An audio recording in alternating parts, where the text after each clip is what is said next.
2026 का world simple नहीं है। यूएस, रशिया और चाइना, तीन सुपर पावर्स, तीन अलग एजेंडास। और इंडिया किसी का पॉन नहीं। इंडिया अपना गेम खुद खेलता है। इंडिया ने एक चीज क्लियर कर दी है, हम कैंप्स ज्वाइन नहीं करते, क्योंकि कैंप ज्वाइन करना मतलब अपना डिसीजन किसी और के हाथ देना। और इंडिया आज डिसीजन लेता है, फॉलो नहीं करता।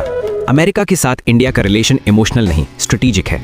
क्वाड, आईसीईटी, डिफेंस टेक्नोलॉजी, सेमीकंडक्टर्स, सबका एक ही गोल, इंडो पैसिफिक में चाइना का एक्सपेंशन रोकना। इंडिया टेक्नोलॉजी लेगा, इन्वेस्टमेंट लेगा, लेकिन लेक्चर नहीं लेगा। ये पार्टनरशिप है बॉस, एम्प्लॉय रिलेशन नहीं। अब रशिया की बात।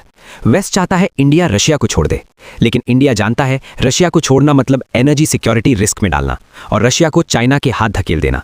इसलिए इंडिया सस्ता ऑयल लेता है, डिफेंस पार्टनरशिप मेंटेन करता है, क्योंकि नेशनल इंटरेस्ट फर्स्ट। चाइना के साथ इंडिया का स्टांस सबसे क्लियर है, दोस्ती नहीं, डर नहीं, मैनेज्ड कंपटीशन। बॉर्डर पे कोई कॉम्प्रोमाइज नहीं, सोवरेनिटी पे कोई डिबेट नहीं। टॉक सिर्फ इसलिए ताकि कॉन्फ्लिक्ट कंट्रोल में रहे, सरेंडर के लिए नहीं। इसलिए इंडिया एक साथ क्वाड में भी है और ब्रिक्स और एससीओ में भी।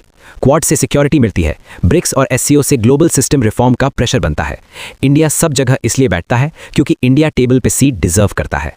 2026 में इंडिया ब्रिक्स का प्रेसिडेंट है और इंडिया का रोल क्लियर है।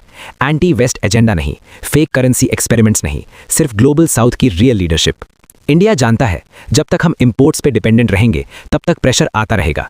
इसलिए आत्मनिर्भरता, defence manufacturing, chips, supply chains, ये स्लोगन नहीं, सर्वाइवल स्ट्रैटेजी है। हाँ, रिस्क्स हैं। ट्रम्प टैरिफ्स का थ्रेट है, चाइना रशिया एक्सेस स्ट्रांग हो रहा है, पड़ोसी अनस्टेबल हैं। लेकिन याद रखो, रिस्क लेने वाले ही पावर बनते हैं। वर्ल्ड साइड्स चूज कर रहा है, इंडिया फ्यूचर चूज कर रहा है। ये किसी आइडियोलॉजी का गेम नहीं, ये इंडिया के इंटरेस्ट का गेम है। और इस गेम में इंडिया किसी के नीचे नहीं। इंडिया